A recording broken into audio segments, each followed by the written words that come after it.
Seguro de Auto Consorcio. Presenta CNN Prime.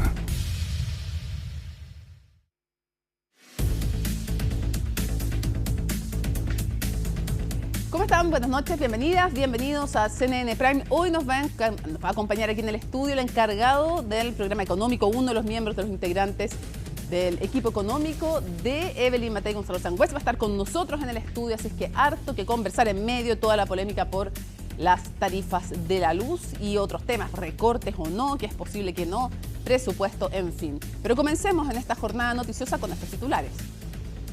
El presidente Gabriel Boric le pidió la renuncia al ahora exministro de Energía, Diego Pardo, por su responsabilidad política en el sobrecobro de las cuentas de la luz. En su reemplazo designó a Álvaro García, quien de inmediato anunció la salida del secretario ejecutivo de la Comisión Nacional de Energía y anticipó que la devolución del dinero será de manera rápida y eficaz. El caso de Daniel Jadwe llega a su fin en la justicia electoral. El exalcalde no podrá votar ni tampoco ser candidato a diputado por el Distrito 9. La decisión fue adoptada por la mayoría de los jueces del Tribunal Calificador de Elecciones, que rechazó el recurso de reposición porque, en opinión de ellos, ya existe una resolución ejecutoriada.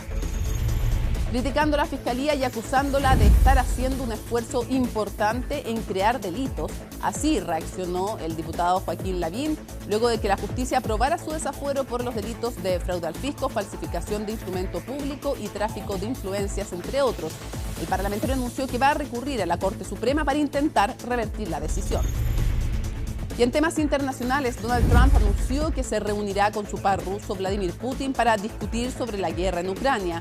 Ambos mandatarios sostuvieron una llamada telefónica previa a la cita que van a sostener mañana el presidente estadounidense con Volodymyr Zelensky en la Casa Blanca. Todo esto y mucho más, aquí comienza CNN Prime.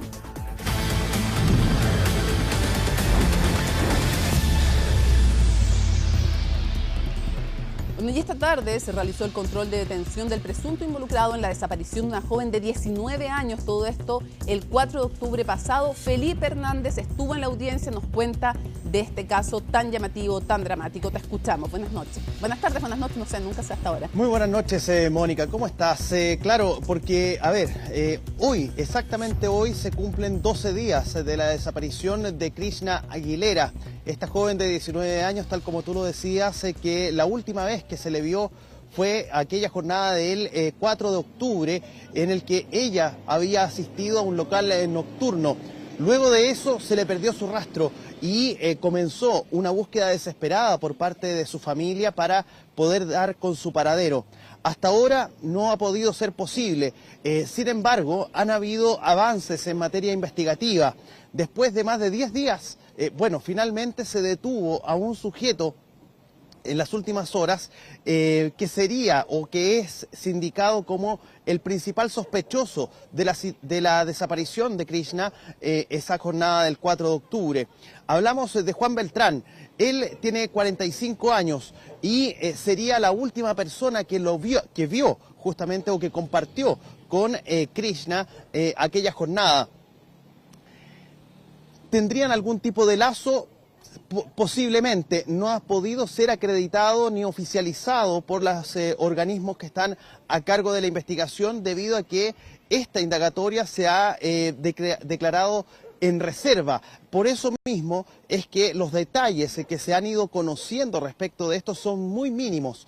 Es más, dentro de las diligencias que se desarrollaron en las últimas horas, por ejemplo, tomarle declaración a este sujeto, a Juan Beltrán, en las dependencias de la BRIUP, de la Policía de Investigaciones en la comuna de Ñuñoa, no dio con mucha información a los persecutores. Y no cualquier persecutor, porque quien le toma la declaración a este sujeto es justamente el fiscal jefe de la Fiscalía Metropolitana Occidente, Marcos Pastén, en compañía del fiscal jefe de flagrancia de la misma repartición del Ministerio Público, en este caso de la Fiscalía Occidente, hablamos de Patricio Rosas, y todo también con la presencia del jefe de la Brigada de Ubicación de Personas, de la Brigada Investigadora de Ubicación de Personas, hablamos de la BRIUP, de la PDI que también estuvo presente en esta diligencia. No quedaron conformes y por eso mismo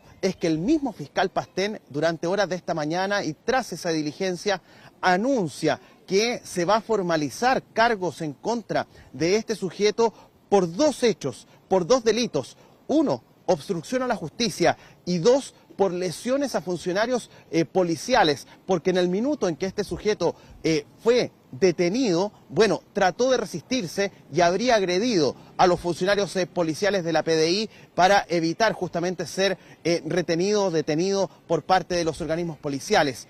Esta jornada se hizo la correspondiente audiencia, la que duró cerca de una media hora, y en el que se expusieron los motivos del por qué se formaliza respecto de estos 12 delitos, pero no propiamente tal con el detalle en materia de investigación en lo que tiene que ver con la desaparición de Krishna. Por eso es que durante la audiencia se produce una discrepancia entre el Ministerio Público y la defensa, en este caso el defensor penal público que defendió justamente a Juan Beltrán, hasta ahora el único imputado formalizado por un delito vinculado a esta posible investigación relacionada a la desaparición de Krishna Aguilera el pasado 4 de octubre en la comuna de San Bernardo.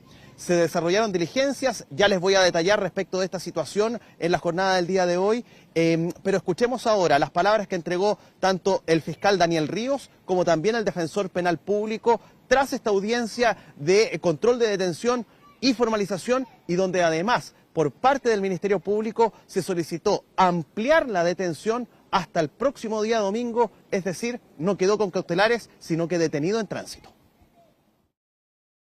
Estas diligencias fueron allanando el camino para el efecto de poder establecer la dinámica de los hechos de la desaparición de nuestra víctima y la vinculación con distintos sujetos. En el transcurso de anoche y hoy se realizaron nuevas diligencias que implicaron autorización del tribunal en función del hallazgo del imputado, toda vez que él había desaparecido desde la comisión o desde la denuncia por parte de familiares de la víctima.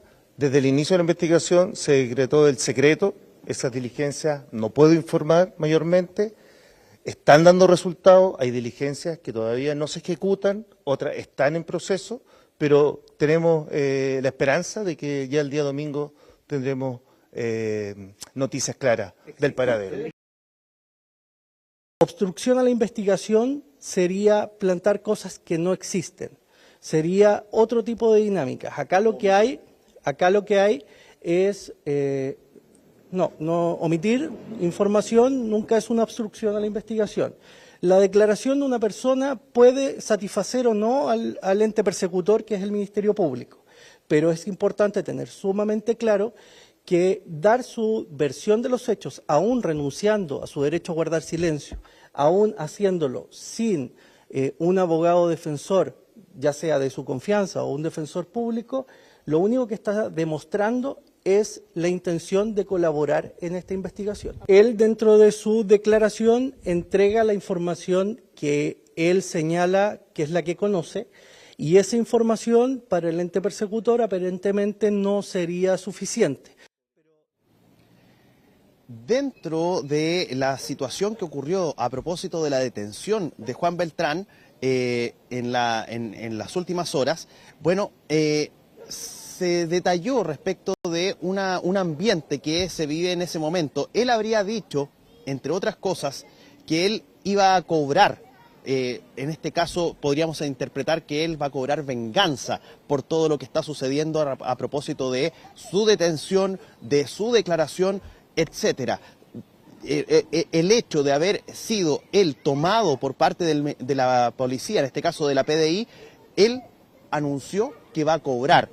Por eso también es que se le consultó al defensor penal público respecto de esta declaración que él habría entregado, que él habría realizado en ese momento de la detención, y prefirió omitir en ese aspecto. No tomó o no fue a fondo respecto de esta situación tras haber sido consultado respecto de esa frase de su defendido. Por otro lado, no solamente se realizó esta diligencia en cuanto a la declaración de Juan Beltrán en horas de esta mañana, sino que además durante toda la mañana, prácticamente al mediodía más bien, se estuvieron desarrollando algunas diligencias en lo que tiene que ver con allanamientos, puntualmente en la comuna de San Bernardo, y donde en el sector de la calle Los Pirineos y también a algunas cuadras de distancia, a La Redonda. Bueno, en estos lugares existirían algunos domicilios que eran utilizados por Juan Beltrán.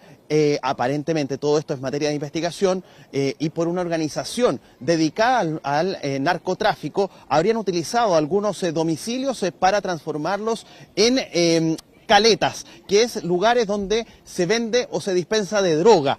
Bueno, durante horas de esta mediodía y gran parte de esta tarde se estuvieron desarrollando estas diligencias, y es en este ámbito que las imágenes que ustedes deben estar viendo a continuación respecto de un recorrido que pudimos hacer al interior de uno de estos domicilios, bueno, se puede ver el nivel de protección que tenían estos, una puerta de acero de importantes dimensiones, además de la puerta normal de madera que tenía este domicilio. Bueno, era parte de la protección que tenía, además de un blindaje en las ventanas y en algunas piezas también de este domicilio, que tampoco es un lugar muy amplio, es tan solo 2 piezas tiene este lugar y un baño. Bueno, hasta el baño fue roto en cuanto al muro por parte de los funcionarios de la Policía de Investigaciones, porque todo podía tener algún tipo de necesidad de buscar algún tipo de evidencia, justamente a propósito de la permanencia que pudo haber tenido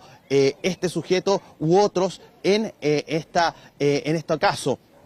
No solamente este lugar habría estado como blanco investigativo, sino que otros, y hay otro que está muy cercano ahí, que aparentemente, y todo dice la investigación, tendría mayor dimensión o tendría una característica más parecida a una especie de búnker propiamente tal, no solamente con el blindaje, sino que además con una especie de subterráneo que habría tenido este recinto. Lo cierto es que todo es materia de investigación. Hasta ahora no se ha podido dar con el paradero de Krishna, sin embargo se siguen haciendo diligencias para poder dar con su paradero.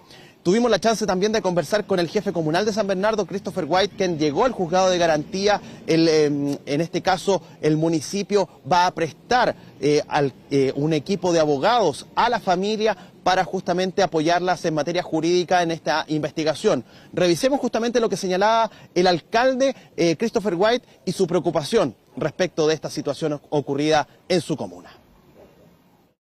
Sentimiento encontrado. En la mañana comenzamos con buenas noticias, que la principal persona sospechosa había sido detenida, y eso nos da cierta satisfacción de que el Estado cumple su tarea. Y el sentimiento encontrado es porque se demoraron 11 días en llegar a algo que era tan evidente. Por eso hemos dicho en todos los medios que nos parece una falta de respeto a la comunidad, a la gente trabajadora, a los sectores periféricos, la demora en que el sistema tiene para poder llegar a situaciones como esta, donde un tipo que además conocido públicamente por el sector, por la población, una persona que tiene antecedentes, una persona que tiene asustado a un grupo importante de jóvenes sanbernardinas, y que yo espero que la justicia haga su trabajo. Bien, mientras tanto, como te señalaba Mónica, señores televidentes, siguen realizándose las diligencias correspondientes para esto, idealmente poder encontrar lo antes posible y esperando con vida a Krishna Aguilera, desaparecida hace ya 12 días y donde su familia sigue justamente preocupada por el paradero de esta joven de 19 años, cuyo paradero hasta ahora no se conoce después del 4 de octubre que estuvo presente en un local nocturno en la comuna de San Bernardo. Necesitan verdad y justicia, evidentemente. Esa familia, empatizamos con ellos y esperamos que lo consigan y pronto. Muchas gracias, Felipe, por toda la información. Buenas noches. Que esté muy bien. Chao, chao. Bueno, hay un consenso de que la deuda pública de Chile no debería superar el 45% del PIB. Ese es un consenso en general. No hay unanimidad, pero sí hay un relativo acuerdo al respecto. Sin embargo, el Consejo Fiscal Autónomo señaló que ese riesgo, que se supere aquella meta, creció sustancialmente luego de analizar las cifras fiscales. Pilar Gutiérrez nos muestra que si esto sucede, existe el peligro de que a Chile le empeoren su clasificación de riesgo país. El Consejo Fiscal Autónomo volvió a levantar las alertas por las finanzas públicas, y es que en su presentación a la Comisión Mixta de Presupuestos alertó por el nuevo incumplimiento de la meta fiscal este año, que junto al desvío de los 2 años anteriores aumenta la probabilidad de superar el 45% de deuda pública en 2027, considerado como el límite prudente que no se puede cruzar. La combinación de déficit persistentes que hemos tenido y desvíos reiterados, junto con elevados niveles de otros requerimientos de capital, ha implicado que tenemos un mayor acercamiento a ese umbral de deuda. La trayectoria central se ubica levemente por debajo del nivel prudente en el escenario base, pero en escenarios alternativos o considerando el riesgo inherente a dichas proyecciones, la probabilidad de sobrepasarlo es cercana al 50%. La regla dual establece que la deuda no supere el 45% del PIB. Para este año el gobierno proyecta que cierre en 42,4%. Sin embargo, luego del desvío de 1,3% en la meta fiscal de 2024, sumado al incumplimiento que el gobierno proyecta para este año, los expertos también ven que complica más el panorama. Así lo sostiene un exministro de Hacienda. Tenemos que enreglar nuestro gasto de acuerdo a los ingresos que tenemos. Con el nivel de endeudamiento actual que tenemos, estamos pagando casi 5.000 millones de dólares de intereses. 5.000 millones de dólares, para que tengan un orden de magnitud, son unos 30 hospitales de alta complejidad al año, son unos 150.000 subsidios habitacionales que podríamos dar con esa plata. Son órdenes de magnitud grande, entonces hay que controlar la deuda, creo que en eso estamos todos de acuerdo. En ese sentido, el llamado que hacen tanto el CFA como los expertos es a cumplir con las metas fiscales, tanto de balance estructural como de deuda, para no poner en juego la credibilidad de la regla, dando una mala señal a los inversionistas. El gobierno lo tiene en su escenario base como que se va a lograr contener la deuda y no se va a superar el 45%, pero la verdad que parece bastante desafiante. En la medida que haya un nivel de deuda mayor, también es probable que la clasificación de riesgo de Chile se pueda deteriorar, y eso implica un mayor gasto, por ejemplo, en nuevas emisiones de deuda o menos inversores interesados en adquirir la deuda de Chile, y va a haber que pagar aún más intereses y nos deja más expuestos también a algunos choques externos. La agencia de calificaciones Fitch Ratings también esbozó los riesgos de que la deuda se esté acercando al límite. El riesgo es que si hay un golpe a la economía, que si hay una recesión, por ejemplo, va a ser muy difícil mantener una deuda en términos de PIB por debajo de 45. Entonces hay riesgos. No es nuestro base case, pero hay riesgos en ese sentido, porque está llegando cercana al 45 ya. Una nueva alerta que levanta el Consejo Fiscal Autónomo y que será clave en la discusión del presupuesto 2026. Un respaldo transversal generó la decisión del presidente Gabriel Boric de pedir la renuncia del ahora exministro de Energía Diego Pardo, luego del escándalo por el error de cálculo en las cuentas de la luz. Las presiones llegaron desde el Congreso y de parte de los candidatos a la moneda, y en horas de la tarde se comunicó la salida de uno de los hombres más cercanos al jefe de Estado. La cronología de los hechos en el informe de Colomba Eichholz.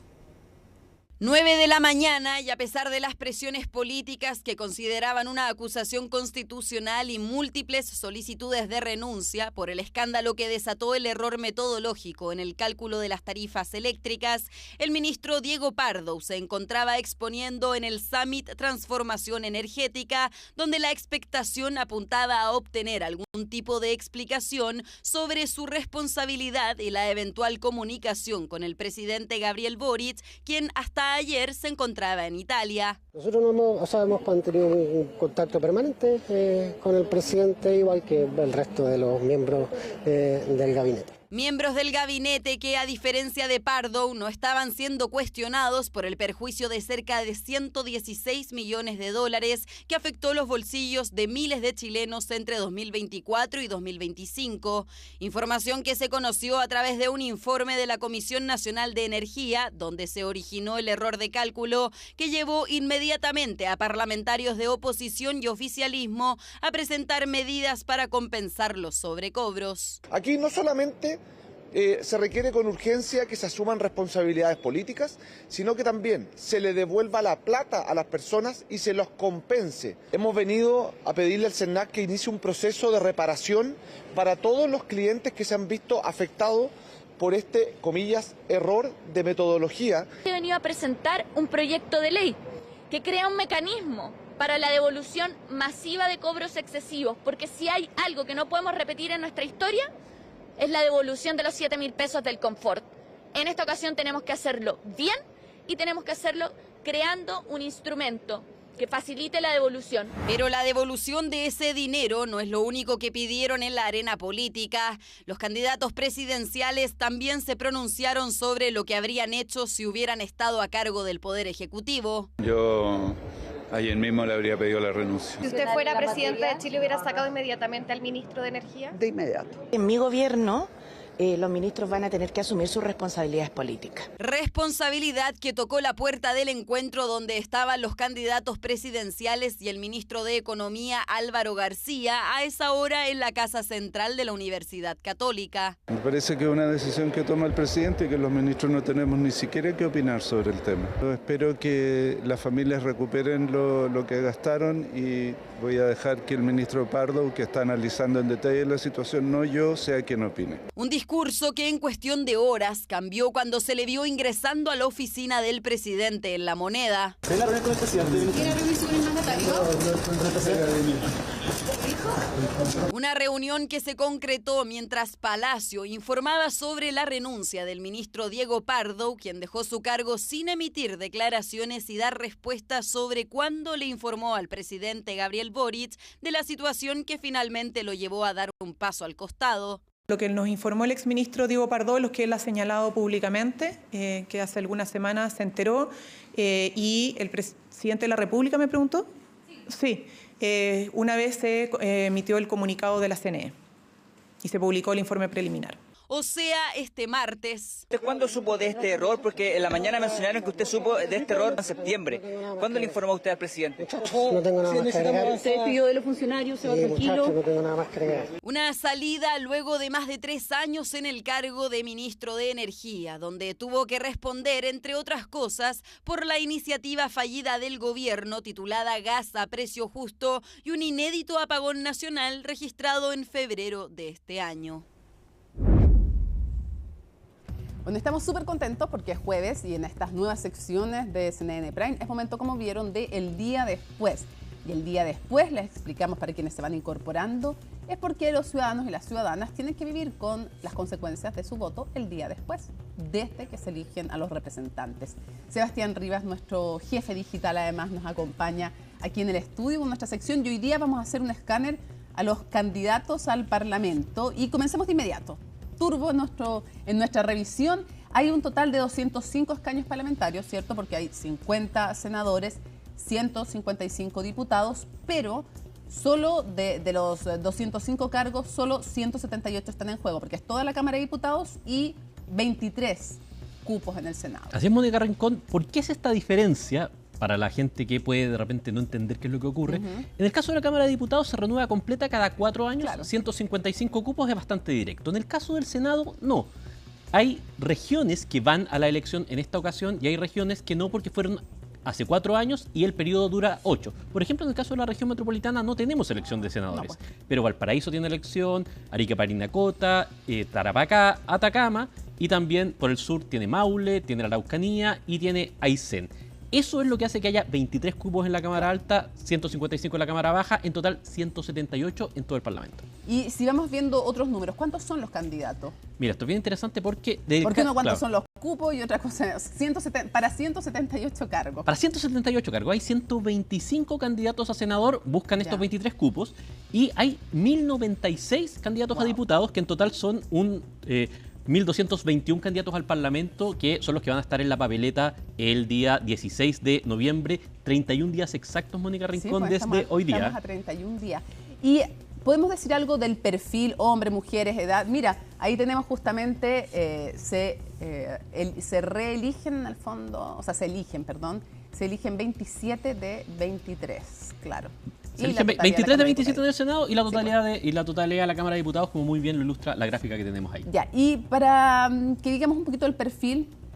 Mira, los datos del CERVEL indican que en promedio los candidatos están entre los 40 y los 60 años. En ese grupo de edad es el 58,7% de los candidatos. Los menores de 40 son el 23% y los mayores de 60 son el 17%. Así se distribuye en términos de edad. ¿Y hombres y mujeres? En hombres y mujeres lo que tenemos es que hay un 55,9% de hombres, 682, y 539 mujeres, que son 44,1. Es una cosa que tú siempre me recuerdas, Mónica Rincón. En esta elección no hay paridad de salida, como sí lo había en las elecciones, por ejemplo, del Consejo Constitucional y de la Convención Constitucional. Solamente hay una exigencia de cantidad de cupos, tiene que estar representado al menos el 40% de cada lista, pero acá, digámoslo así, no va a haber corrección como lo hubo en otras elecciones. Claro, y hay toda una discusión ahí porque no hay tampoco ese sistema cebra, si ustedes quieren saber qué es el sistema cebra, el que obliga a ir mezclando hombres y mujeres y que encabezara a una mujer. ¿Por qué? Porque aunque ustedes no lo crean, fíjense que el que va primero en el voto, en cada pacto, tiene más posibilidades de ser electo. Hay gente que no conoce en el fondo los candidatos y que va y vota por el primero que encuentra. Te cuento un dato muy rápido con respecto a eso, Mónica Rincón. Para las elecciones de la Convención Constitucional, que se hizo este método cebra, es decir, que había una mujer al comienzo de la lista, un hombre después, intercambiados por género, los que ocupaban las posiciones 1 y 2 de las listas ganaron el 71% de los cupos. Por eso te digo, es decir, en este caso, digámoslo así, eran elecciones que quizás no tenían tantos nombres conocidos a nivel nacional, pero la oposición importaba mucho. Ser primero o ser segundo importa muchísimo. La posición importa. A la hora de poder hacer este esquema. Y fíjate que me han llamado mujeres de todos los sectores políticos, muy molestas, de todos los sectores políticos, porque las tiran en distritos difíciles y en las posiciones de la papeleta no muy destacadas. Así que ahí lo dejamos, Vamos a ver cómo se da después de la correlación de fuerzas, porque tienen buena electibilidad las mujeres, pero les dan malos lugares en las listas y geográficamente también. Claro, la lista tiene que cumplir, pero no específicamente en cada distrito, por eso hay distritos donde van solamente hombres. Creo que no hay un distrito donde haya solamente mujeres, Mónica Rincón, tendría que chequearlo, pero sí hay donde los pactos llevan solamente hombres y las mujeres, claro, van repartidas a lo largo del territorio para cumplir con la cuota. Claro, pero ¿te acuerdas que me acuerdo una vez en la DC, Ponte tuvo una candidata famosa porque ni siquiera sabía que era candidata y hubo como 1000 candidatas que no hicieron campaña, o sea, eran arroz graneado. En el fondo la estaban poniendo para cumplir y no es la idea de la norma, pero es lo que pasa, así que yo creo que sería bueno echarle una revisada. A ver, ¿qué va a pasar con la renovación en la Cámara de Diputados y en el Senado? Y te lo pregunto porque en el Senado pareciera haber una renovación importante. Mira, en el Senado, Mónica Rincón, históricamente ha sido una Cámara que se renueva bastante más de lo que se renueva la Cámara de Diputados cuando hay elecciones. Y en esta elección nosotros sabemos que de los 23 cupos que hablamos, al menos van a haber 13 senadores nuevos. En este grupo, digamos, hay 13 senadores de los 23 que no van a la reelección. Y hay un caso especial que es José Miguel Insulza, que va a la reelección, pero no va por la circunscripción donde hoy está. Hoy José Miguel Insulza es senador por el Partido Socialista en Arica y Parinacota y él repostula, pero por Valparaíso. Claro.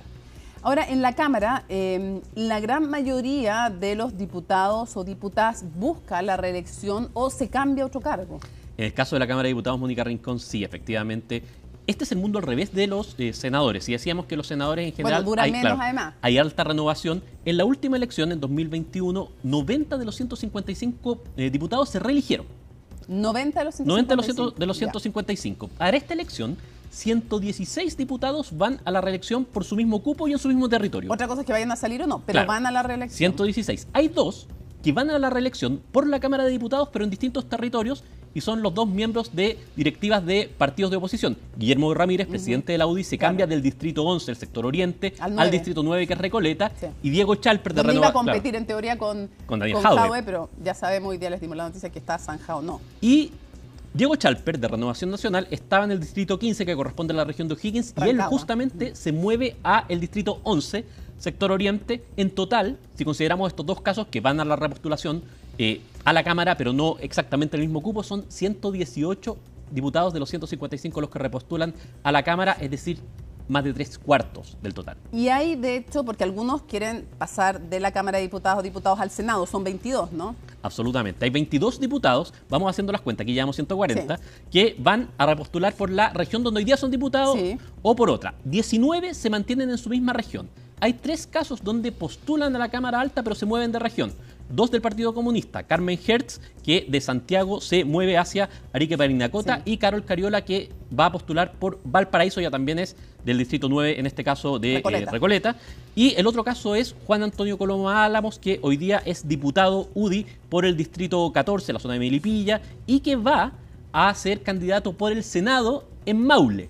Si ustedes se fijaron, yo dije Juan Antonio Coloma Álamos. ¿Por qué? Sí, pues. Porque hoy día, en el Senado, quien deja el cupo por límite de periodos es Juan Antonio Coloma Correa, que es el padre, y que no puede repostular más porque ya tiene el límite de periodos, ya cumplió lo que se establece, que son 2 periodos. Juan Antonio Coloma venía de antes, por lo tanto tiene 3 periodos, y lo que quiere Juan Antonio Coloma Álamos es mantener ese cupo. Ahora, si es que ustedes están en su casa y son muy rápidos de mente y han dicho, pero me falta un diputado, me falta un diputado, Johannes Kaiser, porque hay un diputado que no va a repostular, podría, pero no va a repostular en la Cámara de Diputados porque busca la presidencia de la República. Claro, Johannes Kaiser es el único diputado que en esta ocasión va a la presidencia de la República. Hasta la elección pasada no había ningún diputado que hubiera ganado desde la Cámara Baja Mónica Rincón la presidencia. Mira. Hasta la elección pasada, porque Gabriel Boric postuló como diputado y salió finalmente como presidente. Entonces, si sacamos las cuentas rápido de en la otra aventura electoral, José Antonio Kast lo intentó desde la Cámara de Diputados, pero no lo resultó. Marco Enrique Juminami también, pero nunca alguien había ganado desde la Cámara. Entonces, 118 que van a la reelección por la Cámara, más 22 por el Senado, que buscan el Senado, más Johannes Kaiser, son 141 diputados que están, entre comillas, en la elección. Hay solo 14, es decir, menos del 10% que no repostula y que en el fondo no va a participar en esta elección. Ahora, hay también casos en que hay senadores actuales que, entre comillas, bajan en el sentido que van a la Cámara Baja, que buscan irse a la Cámara Baja, en un caso volver. Claro, este es un caso muy particular, Mónica Rincón. Se ha estado dando un poco más con el tema de los límites de periodos. Por ejemplo, en la elección anterior pasó con Carlos Bianchi, que estaba en la región de Magallanes, tenía límite de periodo, y de senador pasó a ser diputado. Con el hijo. Y el diputado Karim Bianchi, hijo de Carlos Bianchi, pasó a ser senador. En este caso tenemos 3 senadores actuales que compiten por la Cámara. Hay 2 en la región de Valparaíso. Uno es Tomás de Rementería y el otro es Juan Ignacio Latorre. Tomás de Rementería fue nominado por el PS en el cupo de Isabel Allende.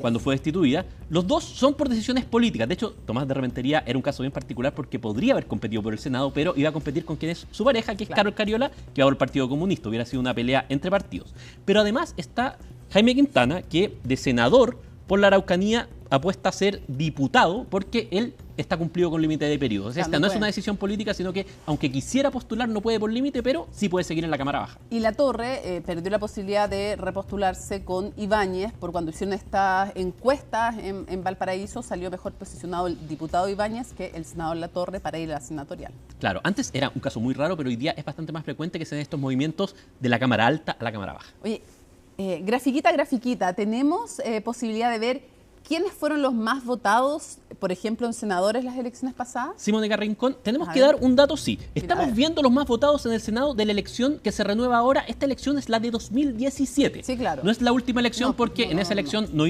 estaban los cupos que hoy día estamos viendo. Entonces, en esa elección, ¿quiénes fueron los más votados? Jorge Soria, en el partido por la democracia en Tarapacá, con un 34%. Literalmente siempre dicen del que es un cacique local. Claro, absolutamente. Y que tuvo muchos movimientos electorales, distintos partidos. Porcentaje, no un número de votos, porcentaje. Claro, exalcalde emblemático. Yanta Proboste por Atacama, de la ADC, 34%. Ella va a la reelección. Y Lucensperger, de la UDI por Tarapacá, con 22,9%. También Lucensperger va a la reelección. Fue polémico el tema de Tarapacá. Costó esa negociación entre Republicano y Chile Vamos. Ok, esos son entonces, y uno podría decir de otros, ponte tú, que no van, como que fue bien impresionante el porcentaje que sacó en su momento Francisco Chaguán, que arrastró a su compañero de lista. También 22,6%, sí, lo vamos a ver después por el caso inverso. Sí, por el caso inverso. Ahora, entre los diputados electos el 2021, ¿cuáles fueron los que lograron los porcentajes más altos? Mira, lo habíamos nombrado, como que lo invocamos. Carlos Bianchi, independiente en Magallanes, sacó 40,4%. Claro. Raúl Soto, del PPD, que iba por el distrito 15 en la región de O'Higgins, Rancagua, 27,8%. Y Miguel Ángel Calisto, que en esa ocasión postulaba por la democracia cristiana, no es lo que ocurre hoy, en Aysén, que es un distrito completo. Aysén es región, pero también es distrito, digamos así, y sacó 25,7%. Miguel Ángel Calisto es uno de los 22 diputados que en esta ocasión buscan la Cámara Alta. Ya, te doy un dato también interesante. Conversando con Pamela Figueroa, resulta que sí, porque Miguel Ángel Calisto va postulando, finalmente iba a ir por demócrata, finalmente no, y termina como independiente, pero no independiente de esos solitarios independientes, sino que va independiente, pero en un cupo de la lista del Frente Regionalista de la Federación, Regionalista Verde Social. Y conversando, porque toda la polémica, porque está en medio de un proceso, el desafuero y todo eso, el proceso judicial, bueno, conversando con Pamela Figueroa, le pregunté cómo se reemplaza en ese caso, en el caso de un independiente, si es independiente 100%, es decir, va solo por la suya, sin ningún pacto, no se reemplaza. Claro, el cupo muere ahí. Muere ahí. Pero en este caso, por ejemplo, hazte la idea que es electo. Ponte que vaya a militar por demócratas después. Por ejemplo, digo yo. Uno pensaría, entonces demócrata decide su reemplazo. No.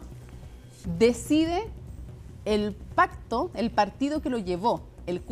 Quien le dio el cupo es el que decide el reemplazo. Entonces, si perdiera su cargo, aunque militara, por ejemplo, en demócratas o aunque siguiera siendo independiente, sería la Federación Regionalista Verde Social, fíjate, la que definiría el cupo.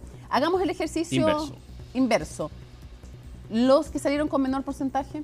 Mira, veámoslo rápido, te propongo. En el Senado, siempre esto es elección de 2017, Carmen Gloria Aravena de Evópoli con un 1,2%. Postulaba como Evópoli en ese momento. Evópoli inicialmente, luego pasó por republicanos y hoy día está como independiente en la bancada de RN. Kenneth Puck de Renovación Nacional, arrastró que era el compañero de Francisco Felipe Cast. No, a ella la arrastró Felipe Cast, a Kenneth Puck, Francisco Chaguán, y Juan Ignacio Latorre de Revolución Democrática por Valparaíso con 4,6%. En el caso de los diputados, veamos. Mira, es todavía menos. Tenemos acá a Hernán Palma, que postulaba en esa ocasión por el Partido Humanista, ya no está ahí, 0,2% de los votos, menos de 1000 votos.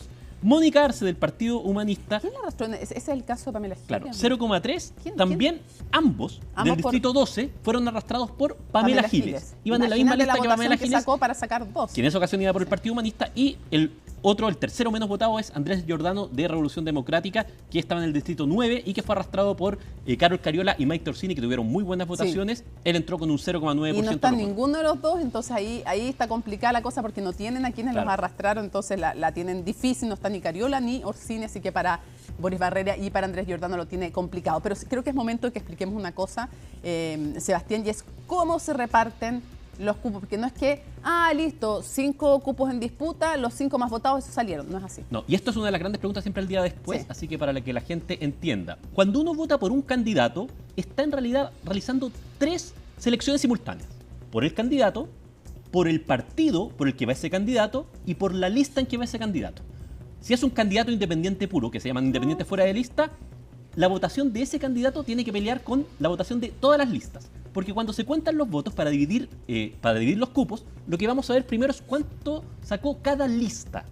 Ahí se empieza a hacer la repartición con un sistema que se llama la cifra D'Hondt y que básicamente dice... La cifra repartidora. La cifra repartidora, el método D'Hondt, y lo que va haciendo es decir, bueno, si hay 8 cupos, ¿cuáles son los 8 que vamos a asignar? Vamos a mirar primero lista.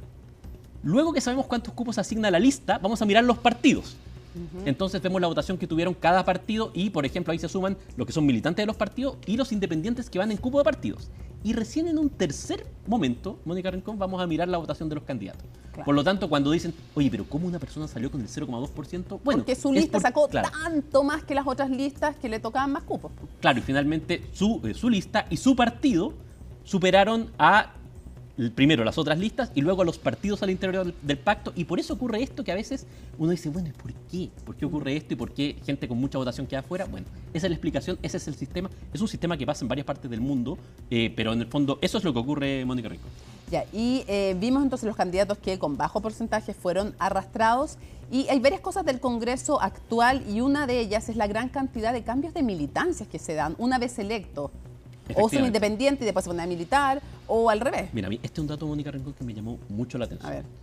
Hay 42 de los 155 diputados, nada despreciable, es poquito menos del 30%, que hoy día están o en un partido distinto o son independientes del que fueron electos, y esta cifra no contempla a los partidos del Frente Amplio que se fusionaron. Es decir, hay 42 diputados que hoy día están en un lugar totalmente diferente porque fueron electos, muchos de ellos van a la reelección. Y te hablo un poco de este tema que hemos conversado bastante a lo largo del tiempo, que es la fragmentación. En el caso del Senado, la cifra es menor, pero de todas maneras es significativa. Son 6 de los 50 en total. Ya. En la elección del 2021, también el tema de cuántos partidos hay, son muchos partidos. En la elección de 2021, en la Cámara de Diputados había 21 partidos. Y yo quisiera, para ir cerrando, preguntarte qué partidos han perdido más diputados y cuáles han ganado más diputados, más parlamentarios. Ahí te traigo el dato final también, Mónica Rincón. Vamos al revés. ¿Quiénes han ganado más parlamentarios? Bastante fácil. 3 partidos que se crearon durante este periodo y capturaron parlamentarios. El Partido Nacional Libertario, que lleva a Johannes Kaiser. Estamos sumando senadores y diputados. Demócratas, que también se creó, y Partido Social Cristiano. Partido Nacional Libertario y Demócratas sumaron a 6 parlamentarios, el Partido Social Cristiano a 5. Ahora, ¿quiénes perdieron más parlamentarios? El Partido Republicano perdió a 6, que se fueron en su mayoría al Partido Nacional Libertario, pero ellos a su vez ganaron 5 que venían de RN, UDI, entonces más o menos netearon. Pero con menos 1. Claro, Renovación Nacional lo mismo, también perdió 6 parlamentarios que se fueron, pero ganó otros 3. Y hay un caso muy particular, el Partido de la Gente. ¿Por qué? Porque el Partido de la Gente sacó, y fue una de las noticias de la noche de la elección, del día después de la elección pasada, 6 diputados. Los 6 diputados, Mónica Rincón, van a la reelección. ¿Y me podrías creer que ninguno de los 6 va a la reelección por el Partido de la Gente? Te lo creo. Sí va por el Partido de la Gente la actual diputada Pamela Giles, va además ella encabezando lista, después su marido Pablo Malté y después viene la hermana del Franco Parisi, Sandra Parisi.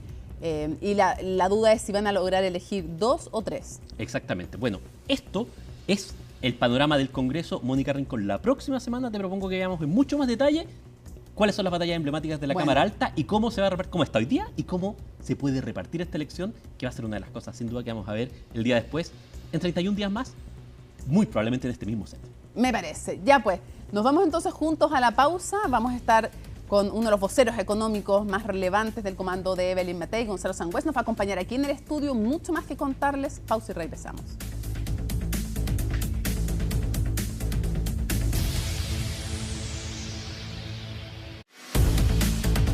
Tu seguro de auto está en Consorcio. Está presentando CN. Vamos de inmediato con una lamentable información. La Fuerza Aérea de Chile informa a la opinión pública que el día de hoy se perdió contacto en el sector refugio Eduardo García Soto, ubicado en Campos de Hielo Sur, todo esto en la región de Aysén. Evidentemente, una aeronave institucional Black Hawk de dotación del Grupo de Aviación número 9. La aeronave despegó desde el aeródromo de Villa O'Higgins con destino a Campos de Hielo Sur, llevando a bordo 4 tripulantes. Posterior a la pérdida de contacto, se activó el SAR, disponiéndose de inmediato la búsqueda de la aeronave por parte de un equipo de rescate compuesto por helicópteros, aviones, efectivos de Parasar institucionales. La institución va a continuar informando evidentemente a la opinión pública a medida que se disponga de nuevos antecedentes. Es la comunicación que hace la Fuerza Aérea de Chile respecto de esta situación. Estamos bien preocupados. 4 tripulantes, entonces no hay conexión, todavía no podemos decir qué es lo que ha pasado. Esperamos poder tener buenas noticias, pero hay mucha preocupación evidentemente por el sector, la complejidad también de tripular en esa zona, así que seguimos muy atentos el desarrollo de esta información y apenas tengamos noticias se las vamos a entregar. Lo habíamos anunciado, nos acompaña el vocero económico de la campaña de Evelyn Matei, Gonzalo Sangüesa. Muchas gracias por estar con nosotros. No, gracias por la invitación. 8:46 para que todos sepan que estamos en vivo aquí en CNN Prime. Lo primero, en el tema de la jornada, el tema de las tarifas de la luz, ¿tenía que irse Pardo y cómo vio en general su desempeño en esta crisis? A ver, lo que ocurrió en las tarifas eléctricas es una muestra más, creo yo, del desorden con que el gobierno ha administrado el Estado. Porque la obligación del gobierno es administrar el Estado. Hace 3 semanas la candidata Matei denunció el desorden que había en el Ministerio de la Vivienda. Y después resultó que efectivamente había un desorden. Después el desorden que había en el Ministerio de la Salud. Y ahora nos encontramos en el Ministerio de Energía. Entonces, obviamente que el ministro tiene que asumir la responsabilidad política. Aunque él no haga los cálculos, es su responsabilidad política, porque al final él elige los equipos, y si los equipos se equivocan, bueno, alguien tiene que ser responsable. Así que a mí me parece muy bien que haya tenido que renunciar. Ahora, ¿cómo se entiende por qué este error se produce desde el 2017 hasta la fecha? ¿Cómo se explica usted que nadie se haya dado cuenta hasta ahora? No le vamos a pedir responsabilidad política ya a las otras administraciones, ya se acabaron, digamos, pero no estoy discutiendo la responsabilidad política, pero ¿cómo tanto tiempo? No, a ver, hay un decreto que es del 2017. Sí. El decreto se ha aplicado, todavía está en revisión desde cuándo se cometió el error. ¿No se puede dar por sentado que desde el 2017 se cometía el error? No, porque lo que hace el 2017 es un decreto que dice estos desbalances que se producen en las cuentas se van a reajustar de esta forma. Pero otra cosa es cómo se aplica la fórmula. Aquí hay un error de aplicación de la fórmula. No está en el decreto el error, es en la aplicación de la fórmula. Sabemos que el error es en el último decreto. Sabemos que es aplicación de tasas que tenían IPC incorporado y después aplicación de IPC. O sea, claro, 2 veces. Claro, pero no está el error en el decreto del 2017. El error es cómo se aplicó ahora esa fórmula. O sea, entonces, no se puede dar por sentado que el error venía desde 2017. No se puede dar por sentado. Obviamente se va a revisar hacia atrás, pero hay que dejar claro que lo que está hasta ahora se sabe es que el error es en el último decreto. Ahora, hagamos un ejercicio también hipotético. Si usted hubiera sido ministro y se entera en septiembre de esto, ¿usted hubiera comunicado a la opinión pública de inmediato? Porque se ha dicho, pero si este es un informe de la Comisión Nacional de Energía, pero la gente no anda mirando los informes de la Comisión Nacional de Energía, de verdad que, o sea, ni uno como periodista anda mirando. Entonces, decir que era público por decir que estaba en un informe de la Comisión Nacional de Energía me parece un poco... si usted hubiera sido ministro y se entera de esto, ¿lo hubiera transparentado de inmediato a la opinión pública? ¿Hubo falta o no de transparencia a su juicio? A ver, lo primero que tiene que hacer un ministro es elegir buenos equipos. Ya. Porque esa es la clave. Si uno tiene buenos equipos, no ocurren estos errores. Lo que ha pasado con este gobierno es que en muchas reparticiones, en muchos servicios, ha puesto a gente que no tiene las competencias para hacer ese trabajo. Puede tener otras competencias, pero no son expertos en esa materia. El sector eléctrico es un sector enormemente complejo. Entonces tiene que ser gente con experiencia, que conoce el sector, para que no se cometan los errores. Respecto a tu pregunta, yo creo que hoy día, en el mundo de hoy, todo el mundo exige transparencia. Uno se puede equivocar, todos nos equivocamos, pero hay que ser transparente, sobre todo si uno está en un cargo público, y asumir la responsabilidad. ¿Usted dice que faltó transparencia aquí, que debió ser más ágil la comunicación? O sea, si el ministro supo antes de este problema, lo debió haber comunicado antes. ¿De inmediato? O sea, no. Bueno, pero una vez que uno ya está consciente de que hay un problema, hay que comunicarlo. Hay que comunicarlo. La opinión pública tiene derecho a saber que hay un problema. Entonces, ¿usted diría que hubo falta de transparencia? Bueno, tenemos que saber bien cuándo supo y qué supo, digamos. Pero si tú me dices que efectivamente supo hace un tiempo y no lo había comunicado, eso es falta de transparencia. Porque yo creo que hoy día la sociedad esto se público exige... en un reportaje Canal 13. Claro, hoy día la sociedad exige transparencia, sobre todo a los funcionarios públicos. Se le pide mucha transparencia a las empresas, muchos informes, muchos reportes, más aún al sector público. Ahora, se sabía además que estos errores ocurren porque recuerdo una vez con Pablo Serra que hubo 3 errores que le costaron el cargo en la Comisión Nacional de Energía. Bueno, es que cuando uno está en un cargo y tiene la responsabilidad y uno elige los equipos y uno tiene que tener los métodos y la metodología de cómo se revisan las cosas, uno es responsable de eso. Ahora, ¿esto tiene un efecto, desde su perspectiva, tiene efectos o no en la credibilidad también del sistema? Absolutamente. O sea, claramente, ¿cómo le decimos ahora ¿no es cierto? a los consumidores, a la sociedad, que la próxima vez las tarifas están bien calculadas? Cada vez que se comete un error en el sector público de esta magnitud, que abarca gran parte del país, se va perdiendo esa confianza que tienen los ciudadanos en el Estado. Por eso es tan importante cuidar, y una forma en que uno puede cuidar esa confianza, aunque se equivoque, es con transparencia, reconociendo a tiempo el error y enmendando. Una pregunta, usted tiene, hablando de confianza y de transparencia, ¿usted tiene confianza en las proyecciones que ha hecho para el presupuesto el gobierno? A ver, el gobierno en los últimos 3 años, y este va a ser otro año, no cumple sus propias metas fiscales. Le advertimos a tiempo el año pasado que estaban mal calculados los ingresos, que estaban siendo demasiado optimistas, y no escuchó. Y ahora está ocurriendo lo mismo. Entonces esta discusión del presupuesto tiene ese problema de que no hay confianza en las estimaciones que hacen, principalmente de los ingresos, y ahora también en cómo se asignó el presupuesto. Entonces hay mucha discusión en la forma que está asignado el presupuesto. Entonces se hace más cuesta arriba la negociación y la discusión con el gobierno cuando durante 3 años no ha cumplido sus metas fiscales. Deduzco, sin ser demasiado perspicaz, que usted no diría entonces, como dijo Marcel, que Javiera Martínez, la directora de presupuestos, es la mejor directora de presupuestos del retorno a la democracia. No, mira, yo evalúo las políticas, no a las personas. O sea, eso lo dejo a otro, digamos. Pero no diría la misma frase que Marcel. ¿Ah? No repetiría la frase de Marcel. Yo te digo que los últimos 3 años el gobierno no ha cumplido sus metas fiscales, se ha equivocado fuertemente, o sea, una expresión más educada, en la estimación de los ingresos, lo está volviendo a hacer.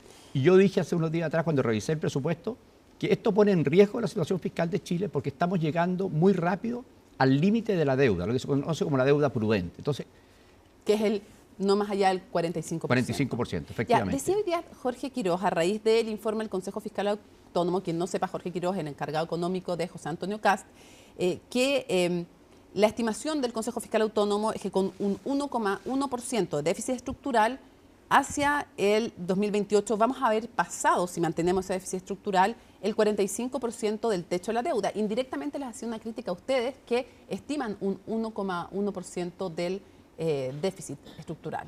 ¿Van a pasar ustedes, si fueran gobierno, el déficit, el techo de la deuda? Yo le diría al vocero ¿Sí? del candidato Kast que no se preocupe, nosotros vamos a estar en el gobierno en marzo y uno de los objetivos que nos hemos propuesto es no pasar ese límite. No van a pasar el 45% de techo. Acaba de salir el informe del Fondo Monetario Internacional, que es un organismo internacional más objetivo y precisamente con un déficit fiscal promedio de 1,1 los próximos 4 años, no se pasa el límite del 45%. Así que le recomiendo que se lea ese informe. Ya, se andan recomendando, están un poco tensas las recomendaciones y las relaciones por estos días, especialmente después de ayer. Ya vamos a ir a eso para ver su visión. Usted sigue insistiendo porque hoy día en entrevista con Tele 13 Radio, con Iván Valenzuela, le decía a Jorge Quiroz que a través de 3 áreas, abusos, 1.800 millones de dólares, eficiencia, 2.100 millones, austeridad, en fin, que a través de todas esas áreas lograban hacer un recorte de 6.000 millones en 18 meses. Mira, Evelyn Matei es una mujer muy práctica. Cada vez que uno le propone una medida, por ejemplo, el 0 pie, ¿no es cierto?, para la compra de una casa para los jóvenes, lo primero que te pregunta ya, ¿a cuánta gente vamos a ayudar? Son más o menos 14.000 personas por año. ¿Cuánto cuesta? 350 millones de dólares. Y viene la pregunta, ¿cómo lo vamos a financiar? Y uno le dice, mira... De tal forma. De tal forma. Por ejemplo, eso le pregunto. Por ejemplo, la eficiencia, las compras del Estado. El Estado compra cerca de 20.000 millones, si uno ahorra 2%, financia. Ok, check. Entonces, esta medida se financia. Entonces, nosotros estamos acostumbrados en el comando a ser muy específicos cuando hablamos. No hablar en titular, en cosas gruesas, porque tenemos a Evelyn Matei, que como te digo, es muy práctica y nos pide el detalle de las cosas. ¿Usted me está diciendo que el comando de José Antonio Kast aún no ha dado pruebas suficientes de que puedan recortar 6.000 millones en 18 meses? O sea, si tú me dices que has escuchado cosas específicas, yo no lo he escuchado. Como te digo, nosotros tenemos muy específicos. Entonces, ¿usted insiste que no es posible 6.000 millones en 18 meses sin tocar el gasto social? Yo lo que digo es que en nuestro comando, cuando decimos que vamos a reducir 2.000 millones, explicamos cada uno de esos. Pero ¿cómo está al frente? ¿Lo ve posible o no lo ve posible este recorte? ¿Sigue creyendo que no es posible? A ver, las cuentas fiscales están muy apretadas. Como decíamos, estamos llegando a ese límite de deuda prudente. Por lo tanto, cualquier esfuerzo fiscal que uno pueda hacer es bienvenido. Nosotros, yo estuve en el Consejo Fiscal Autónomo, conozco bien el Estado. La candidata Matei ha estado mucho tiempo en la Comisión de Presupuesto, o sea, conoce como nadie el presupuesto de la Nación. Y nosotros encontramos que podíamos reducir lo que llamamos mal gasto de 2.000 millones y esa reducción de gasto, gastarle las cosas que la gente necesita. ¿Qué es lo que la gente necesita hoy día? Es seguridad. Y tenemos un gran presupuesto para seguridad. ¿Qué necesitamos? Que las mujeres se puedan incorporar al mundo del trabajo. La sala cuna universal, subsidio para que se formalicen. Entonces, nosotros reducimos el gasto en 2.000 millones, que es lo que hemos encontrado que se puede reducir, y lo vamos a gastar. Sin afectar el gasto social. Es que el gasto social... O sea, ¿usted diría que todo lo que sea recorte por 2.000 millones va a afectar de alguna manera al gasto social? A ver. Al gasto social eficiente, al que llega a la gente, me estoy refiriendo. A ver, es que el gasto social, ¿cuáles son los gastos grandes? La PGU. Uno no puede ser más eficiente en la PGU. Hay un compromiso, hay una cantidad de personas jubiladas que tienen derecho a la PGU y eso hay que pagarlo. En salud, por ejemplo.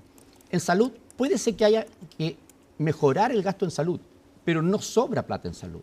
El gasto que tiene Chile en salud es muy parecido a los países desarrollados.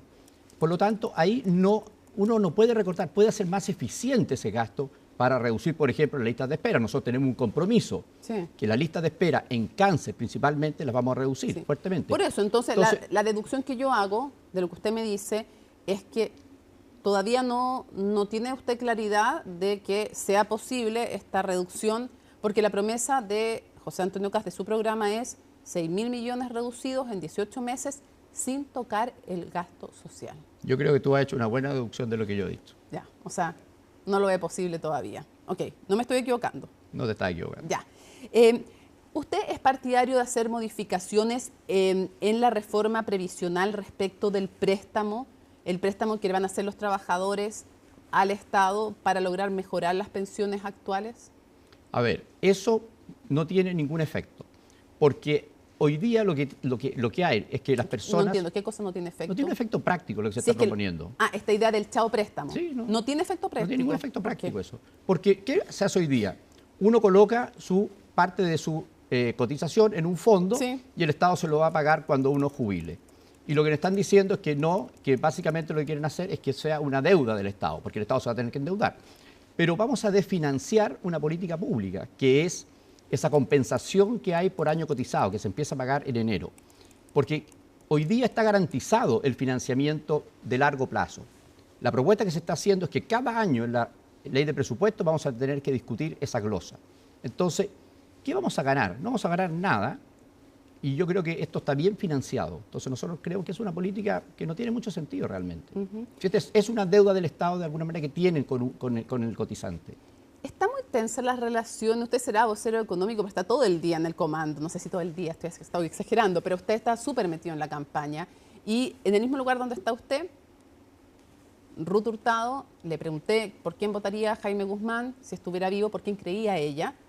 Y dijo que por José Antonio Kast y no por Evelyn Matei, y que es más, creía que militaría en el Partido Republicano y no en la UDI. Y esto, usted sabe, no es ninguna sorpresa, ha generado muchísima molestia, hay peticiones de excusas por parte de la UDI que no han llegado hacia Republicano. ¿Se tensó de nuevo la campaña? ¿Qué pasó con la tregua que parecía haber habido después de nadie? A ver, yo diría lo mismo que dijo Evelyn Matei, la candidata, que básicamente no somos medios, no sabemos cómo piensa la gente que falleció hace muchos años atrás. Entonces, realmente, no sé qué significa esa declaración. Ponerme a pensar qué pensaría alguien que falleció. Pero en el fondo lo que hay detrás es esta percepción de que es hoy día el Partido Republicano y no la UDI el depositario de los valores del gremialismo. A ver, hay un fundador de la UDI, yo no soy militante de la UDI, pero hay un fundador de la UDI. Todos los parlamentarios fueron muchos formados por él, entonces apropiarse de esa figura diría que no me parece de buen gusto. ¿Usted vio dolor en el comando también? ¿Vio molestia, vio dolor? ¿Qué vio en el comando? Yo creo que hay un sentimiento muy profundo respecto al ex senador Guzmán, ¿no es cierto? Falleció de una forma muy trágica. Y yo creo que abrir eso es muy doloroso para todos, los que lo conocieron, trabajaron con él y para gran parte del país, porque igual era un senador de la República. O sea, ¿hubo dolor con estas declaraciones en el comando? Yo creo que sí. No solo molestia, entonces. Efectivamente. O sea, las dos cosas, digamos. Sí, pues, o sea... Para ser honesto, digamos, sí, para hablar la cosa directamente. Sí, usted, yo sé que creen y quieren que Evelyn Matei pase a segunda vuelta, pero si no fuera así, ¿usted estaría dispuesto a votar por José Antonio Kast? A ver, es que esa pregunta, trabajamos todo el día para que ella sea la candidata. Yo creo que ella es la esperanza para Chile. Ella sabe perfectamente lo que hay que hacer y ella va a ordenar la casa. Porque cuando hablábamos del tema eléctrico, precisamente, ¿qué es? Es un desorden. El gobierno ha manejado de forma muy desordenada los distintos servicios del Estado. Entonces, trabajamos para que Evelyn Matei pase a segunda vuelta y sea la presidenta de Chile. Y en eso estamos. ¿Pero qué sería menos malo para Chile, un gobierno de Kast o de Jara? A ver, yo creo que menos malo, obviamente, es un gobierno de Kast. Pero no bueno. O sea, tú me hiciste esa pregunta, ¿qué eres menos malo? ¿Sería bueno un gobierno de Kast para Chile? Sería mejor que un gobierno de Janet Jara. Ya, ok. Pero el mejor gobierno para Chile, sin duda... ¿Sería para usted el de Evelyn Matei? Sí, primero por el líder que es ella. Ella ha logrado una coalición amplia, que va, ¿no es cierto?, desde la UDI, amarillos, demócratas. Eso va a dar mucha estabilidad al país. Este programa, que se ha trabajado más de un año, con un equipo más de 300 personas, se va a poder desplegar. Y realmente le vamos a resolver los problemas a los chilenos. Tenemos una meta. El principal problema de Chile es la seguridad, pero también es el empleo. Y nosotros estamos comprometidos a generar 1 millón de empleos. Sí. Si generamos 1 millón de empleos, vamos a cambiar la vida de muchas familias. Por tanto, ella es la gran líder y para eso estamos trabajando. Un par de cosas para cerrar. ¿Usted aceptaría un cargo en el gobierno de José Antonio Kast? Es muy difícil porque la presidenta va a ser Evelyn Matei. Ya, pero si algún día, no en esta elección, incluso en otra, se diera un gobierno de José Antonio Kast. Yo creo que esta va a ser mi última participación y vamos a terminar muy cansados después de 4 años porque Evelyn Matei nos va a hacer trabajar duramente. Ya, o sea, después se va a privatizar. Después será turno de otro. Ya, muy elegante para decirlo. Tengo un par de cositas breves para decirle. ¿Cómo andaría la economía con un gobierno de Jara? Yo creo que el país lleva 12 años estancado, con un crecimiento muy bajo y probablemente con un gobierno de la presidenta Jara, por las propuestas que ella ha hecho, podríamos estar peor. ¿Sí? ¿Y se alteraría la paz social con un gobierno de Jara o uno de Kast? La paz social, yo creo que todos tenemos que trabajar, y eso es independiente del candidato, para mantener la paz social. Por eso creemos que generar 1 millón de empleos es muy importante, porque eso va a dar tranquilidad a las familias, le va a poder permitir resolver sus problemas por sí mismo. Ya, pero usted no tiene dudas como Jorge de Sormó, que decía, esposo economista destacadísimo, esposo de Evelyn Matei, que con un gobierno de Kast se garantizaba menos la paz social que con uno de Evelyn Matei. Yo tengo el mayor de los respetos por Jorge, trabajamos juntos en el Consejo Fiscal Autónomo, ya. Pero como te digo, yo creo que lo más importante para mantener la paz social es que haya trabajo para los chilenos. En este gobierno es donde hay mayor desempleo de jóvenes profesionales. Entonces, eso es drama. Y por eso es que estamos trabajando con Evelyn Matei para tener un programa que resuelva todos esos problemas. Usted estudió en la década de los... en su memoria de la década de los 80, tuvo como profesor guía 2 economistas, el estadounidense Arno Harbeck y tuvo también a Federico Sturzenegger, que es ahí el ideólogo de la motosierra de Javier Milei. Para usted, lo que ha ocurrido con los recortes en Argentina y con la política económica en Argentina, ¿es un modelo? A ver, Argentina... ¿Los inspira, como dijo en algún momento Evelyn Matei? A ver, Argentina está haciendo lo que Chile hizo hace muchos años, que es eliminar mucha regulación redundante. El problema nuestro es que hace 10 años empezamos de nuevo a meter mucha regulación en la economía. Entonces, yo creo que en esa parte el modelo funciona. Él estudia cada una de las regulaciones, ve qué efecto tiene en términos de que si realmente se protege algún bien público, ¿no es cierto?, o realmente es una protección a veces a una industria. Y va eliminando regulaciones que son redundantes. Nosotros vamos a seguir ese modelo en términos de revisar regulaciones que no están cumpliendo ningún rol, a veces en exceso de lo que la ley permite, reflejando a veces las preferencias del funcionario y no lo que mandató la ley. Y todas esas regulaciones las vamos a eliminar. Y las otras regulaciones vamos a hacerlas más eficientes, de tal manera de que los proyectos de inversión puedan más rápido ser aprobados en el Estado, cumpliendo los estándares ambientales y regulatorios que el país necesita.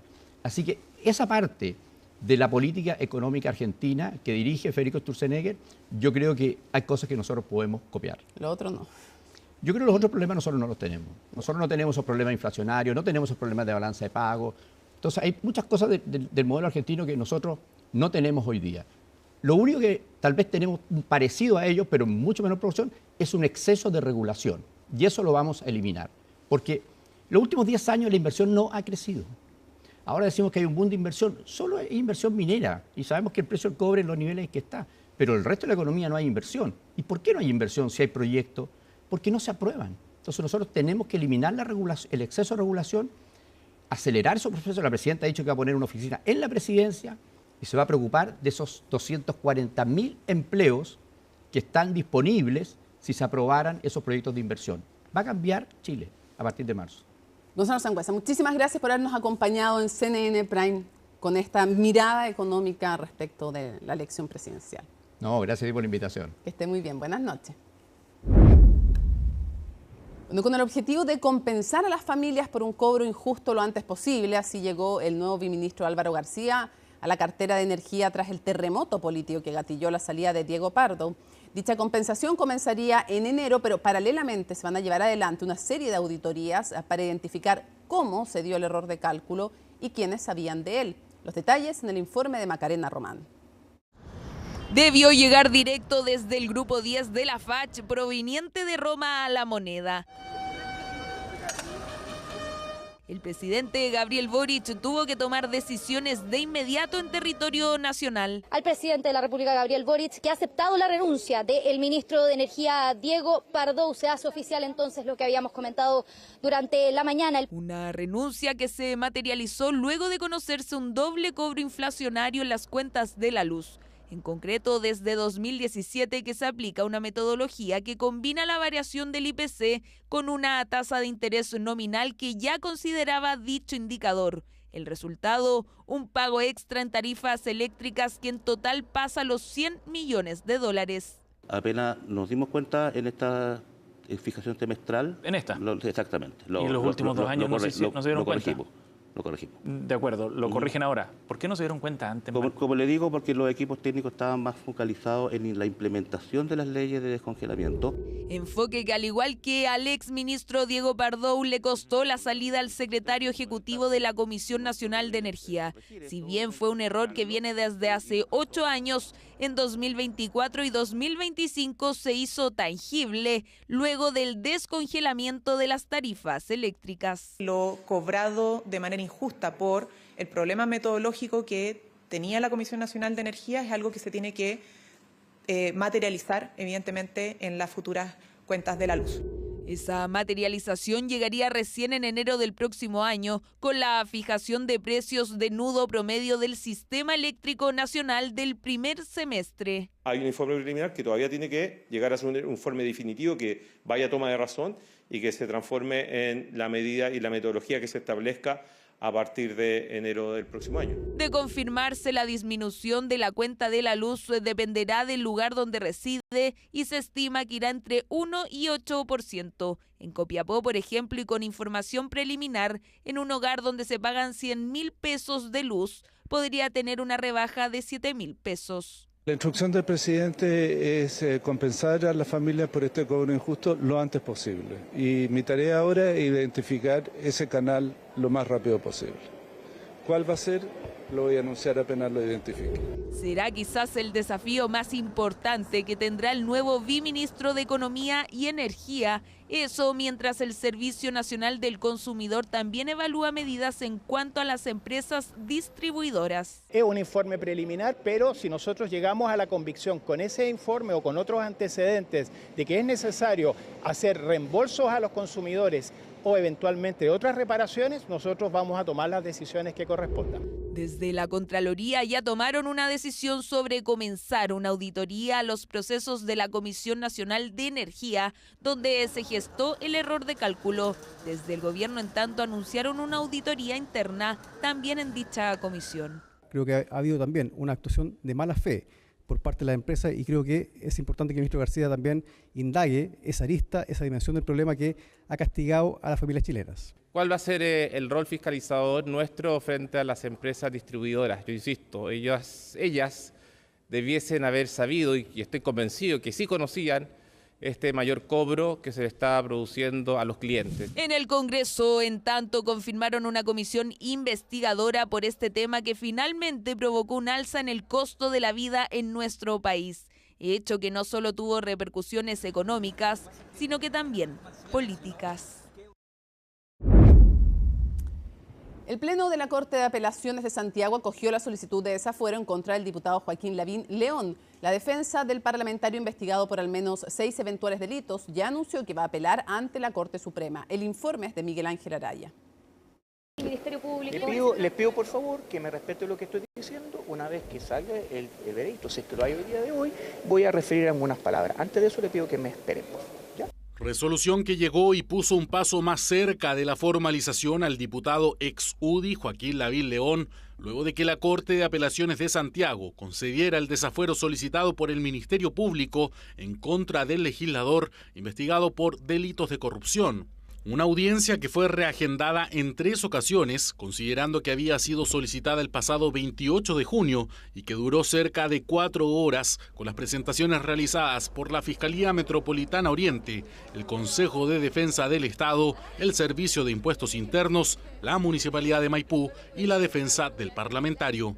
Por este momento podemos decir que estamos muy conformes con la resolución del Pleno, que tiene, por supuesto, por establecidos todos los delitos y tiene antecedentes suficientes la presente investigación y mérito de la causa. Hemos formulado nuestras alegaciones en relación con el estándar que el juicio de desafuero exige para decretarlo la Corte y cómo en este caso concreto se satisfacen plenamente todos los requisitos de ese estándar. En total, son al menos 6 delitos por los que Lavín León está siendo investigado: fraude al fisco, malversación de caudales públicos, falsificación de instrumento público, uso malicioso de documento privado mercantil, tráfico de influencias y un delito tributario. Entre los hechos imputados destaca la rendición de facturas presuntamente falsas ante el Congreso, por las que se habría pedido un millonario reembolso que superaría los 100 millones de pesos, a pesar de tratarse de glosas que no serían reales, hecho que en la defensa del diputado descartaron. A partir de los mismos antecedentes, el Ministerio Público dice que algunas facturas no serían correctas y el Servicio de Puesto Interno dice que otras no serían correctas. Es decir, sobre base de los mismos antecedentes, dos órganos del Estado llegan a conclusiones distintas. Eso a mí me da pie para sostener claramente que no existe ni uno ni lo otro, sino, digamos, la opinión hubiera sido unánime.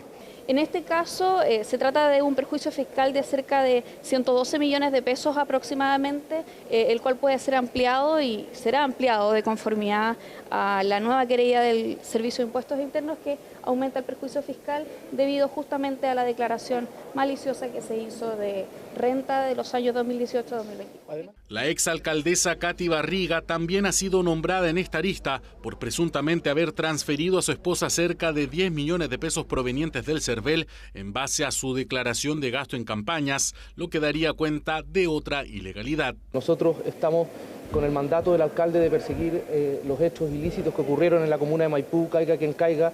Si es necesario ampliar la querella por estos hechos en contra de la exalcaldesa, pierda cuidado que lo vamos a hacer.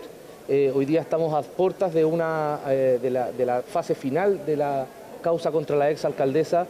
Ahora queda esperar que la sentencia del Pleno de la Corte de Apelaciones sea redactada y así que empiece a correr el plazo para que la defensa del parlamentario ingrese la apelación ante la Corte Suprema, como ya fue anunciado. Lo cierto es que de momento Joaquín Lavín León se suma a la bancada de parlamentarios desaforados, que a la fecha suma 5 legisladores. Por estos días se realiza la Semana de la Innovación Suiza en nuestro país, una instancia que permitió fomentar la colaboración entre ambos países, la transferencia de conocimiento y abordar los desafíos en común de ambas naciones. María Luisa Carrión con el informe. Es el único robot en el mundo capaz de hacer inspecciones autónomas en instalaciones que podrían ser de riesgo para el ser humano. En la 7ª versión de este cuadrúpedo viene directo desde Suiza y fue una de las estrellas de la 3ª jornada de la Swiss Innovation Week. Esta es el hito, digamos, de la embajada de este año acá en Chile y se enmarca dentro de los 70 años de la Cámara de Comercio Chileno-Suiza. Suiza como el país más innovador del mundo y Chile como el país que ha sido destacado como el más innovador de la región de América Latina. Dijimos que vamos a unir fuerzas y mostrar cómo se crea innovación, qué es lo que necesitamos para perfeccionarlo. Acá estamos mostrando las innovaciones de nuestras empresas socias y con invitados también en distintos paneles, expertos en sostenibilidad, expertos en salud, expertos en agritech, que es tecnología agrícola, etc. Esta es la primera versión de este evento que busca fortalecer alianzas y promover el modelo de innovación, tecnología y sostenibilidad tan característicos de Suiza. No por nada, por 15 años consecutivos han sido catalogados como el país más innovador del mundo. Estos eventos son importantes porque nosotros trabajamos mucho más allá que lo que es tratamiento farmacológico, sino que queremos ser un actor partícipe en mejorar las políticas públicas que permitan que las personas tengan una mejor salud y tengan acceso a tratamientos innovadores que modifiquen el curso de esa enfermedad, que los permitan pasar más tiempo junto a su familia, y creemos que estos espacios permiten visibilizar la colaboración que debe existir entre todos los actores del sistema sanitario. Como empresa suiza tenemos un corazón de innovación bien fuerte. Venimos innovando desde casi 100 años en distintos temas de seguridad material, tintas de seguridad para billetes, y en eso hemos ido innovando últimamente con temas más que tienen que ver con temas de información, datos, seguridad de datos, tomando todo el know-how que tenemos desde el punto de vista de la seguridad material. Como ABB, hoy día estamos trabajando fuertemente en materia de sostenibilidad e innovación. y estamos trabajando con startups de alto impacto de manera de poder desarrollar estas actividades de manera disruptiva que generen un impacto real a la organización y también tener la oportunidad de poder escalarla a nivel internacional. Desafíos en común, buscar soluciones concretas, hablar de conocimientos, parte de los puntos relevantes para ambos países donde Chile también tiene un papel fundamental. Está muy alineado con nuestro propósito dentro del Centro de I+D, que decimos es conectar los puntos, es decir, conectar todo lo que sabemos dentro de Nestlé, pero también con el ecosistema. Y específicamente todo lo que está pasando en el ecosistema de Chile, del mundo de las startups, de la academia, de los grandes corporativos, pero también con qué pasa afuera, ya desde Suiza. Suiza, el país más innovador del mundo, la verdad que es una razón de orgullo y al mismo tiempo de desafío para Chile, porque nos abre esa gran oportunidad, ¿no?, de cerrar esta brecha que aún vemos. En Roche lo que pensamos cuando pensamos en innovación en salud es en ciencia, en tener la ciencia que pueda transformar vida de las personas y al mismo tiempo en llevar esa ciencia a las personas. Y ahí hablamos de un acceso universal. Oportunidad de promover la vinculación entre ambos países por medio de un encuentro multisectorial que se realiza por primera vez, pero que esperan seguir organizando en los próximos años. ¿Cómo puede enfrentar la educación superior un cambio tecnológico tan grande como la inteligencia artificial? Esa fue la pregunta que buscaron resolver un grupo de expertos de la Universidad Autónoma. Más información con Federico Molina. Capaz de crear videos e imágenes a partir de solo un texto o resolver cualquier duda que se le plantee, la inteligencia artificial poco a poco es parte de más espacios en nuestras vidas y, como no, también en la educación. La inteligencia artificial ha sido foco desde el lanzamiento de tecnologías como ChatGPT, porque implica que ya no solamente es el ser humano quien puede crear textos, que puede crear imágenes, que puede crear videos. Ahora también la máquina es capaz de lo que solamente era antes capaz la especie humana. Desafíos de adaptar la sala de clases a las nuevas tecnologías que son estudiados por los expertos. Y después hay un tema de repensar la experiencia de aprendizaje por tener esto en sus manos. Ahí creo que hay un desafío bastante grande porque las metodologías de enseñanza-aprendizaje no fueron pensadas para esta situación. Instancias como el Global Conference Reminding Higher Education, que se llevó a cabo en la Universidad Autónoma y que convocó a investigadores de todas partes del mundo. Y por tanto, reunir en Santiago de Chile a personas de otros países que tienen similares problemas y que han buscado soluciones es tremendamente valioso porque uno puede confrontar si lo que hace uno es adecuado o tiene que modificar. Creo que conversar y tener un espacio abierto donde se pueda no tener miedo de hablar de desafío, expresar opiniones, expresar experiencias, incluso con personas de otros países. Jornada que tuvo como foco la inteligencia artificial y sus aplicaciones en las estrategias de la educación superior. Un desafío a corto y mediano plazo.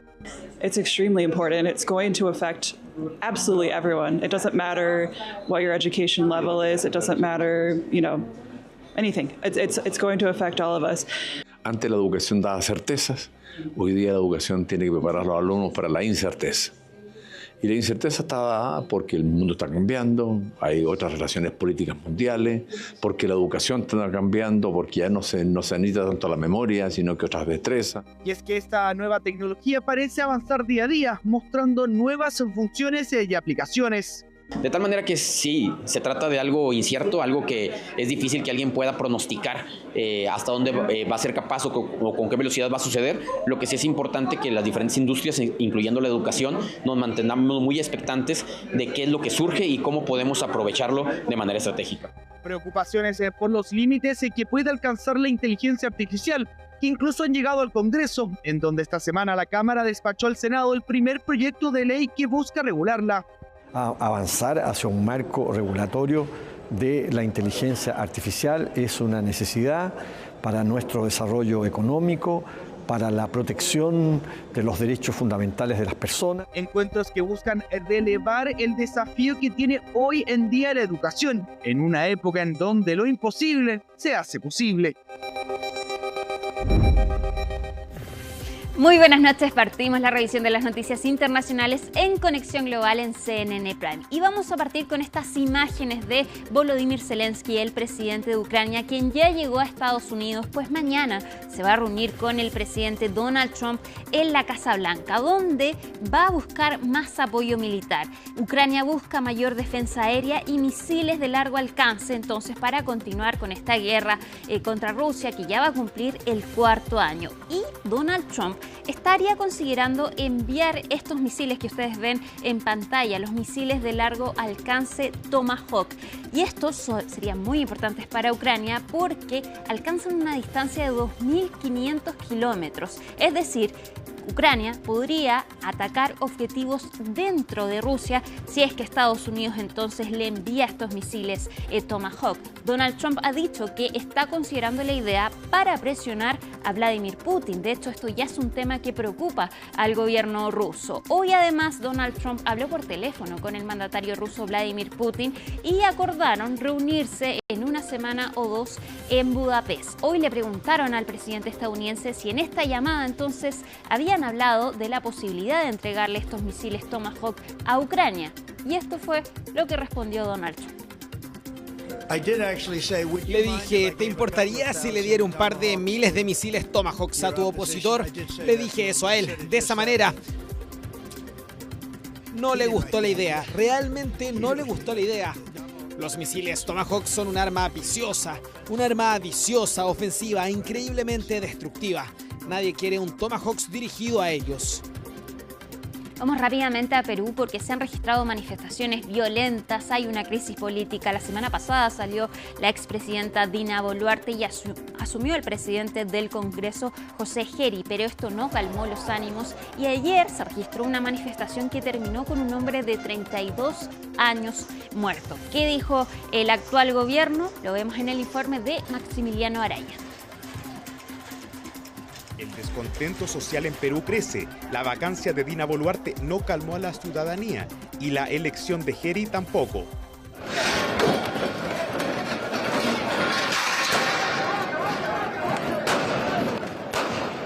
Las manifestaciones han tomado Perú.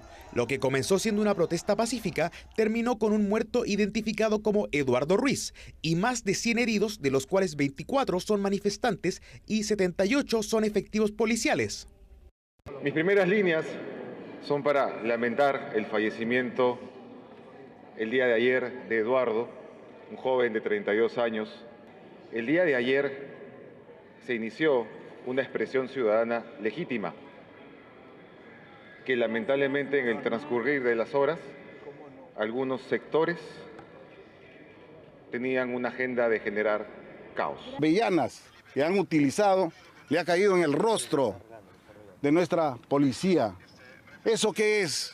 ¿No es un atentado contra un efectivo policial? Tenemos 2 efectivos que están inconscientes, con fracturas. Las manifestaciones fueron organizadas principalmente por jóvenes de la generación Z y gremios de trabajadores. La convocatoria fue en rechazo al gobierno del presidente interino José Geri, en medio de un clima de inseguridad y criminalidad en el país. Pese a las críticas, el mandatario interino descartó renunciar a su cargo. No, mi responsabilidad es mantener la estabilidad del país. Esa es mi responsabilidad y mi compromiso. Y soy plenamente convencido de que trabajando juntos lo podemos lograr. ¿Se va a quedar hasta las próximas elecciones? ¿Garantiza una libre elección? Lo garantizo plenamente. Las protestas ocurren casi una semana después de que Geri asumiera como presidente de la República, tras la destitución de Dina Boluarte por incapacidad moral. Perú está pasando por una crisis política desde hace 10 años, en la cual han habido 7 presidentes y ninguno ha podido terminar su mandato. Este nuevo gobierno, es una continuación en gran parte del anterior, ha sido colocado por el Congreso y además las figuras más importantes de ese gobierno carecen de la idoneidad. Por ejemplo, el mismo presidente Geri tiene acusaciones por violación sexual. Ahora ya no es solamente para demandar una acción concreta de las autoridades frente al gran problema de la delincuencia, sino también para mostrar que se necesita un cambio de rumbo a nivel político. El nombramiento del nuevo gabinete ministerial el martes empeoró la situación. Ernesto Álvarez, el nuevo presidente del Consejo de Ministros, ha criticado a los manifestantes comparándolos con terroristas. Nosotros estamos marchando porque tenemos un presidente que no nos representa, un Congreso que ha tomado el poder literalmente producto de los partidos que han hecho un pacto mafioso. Cuando han sacado a Dina, eso sigue igual.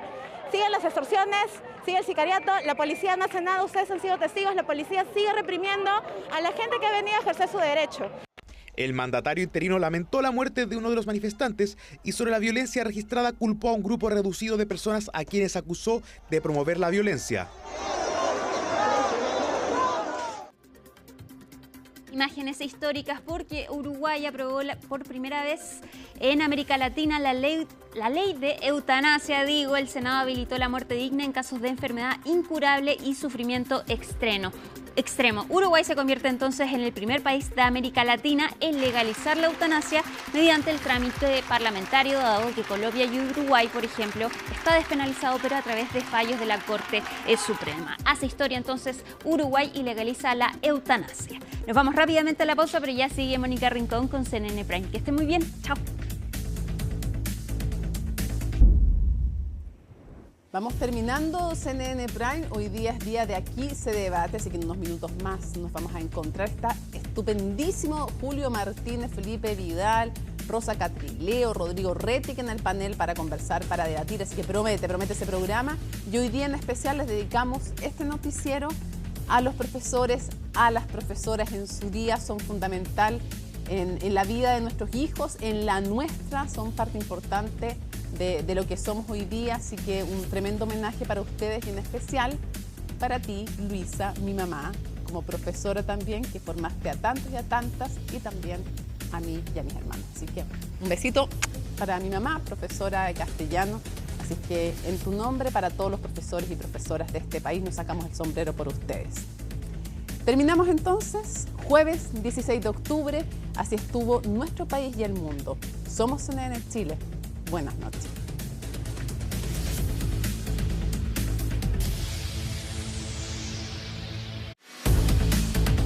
Seguro de Auto Consorcio presentó CNN Prime.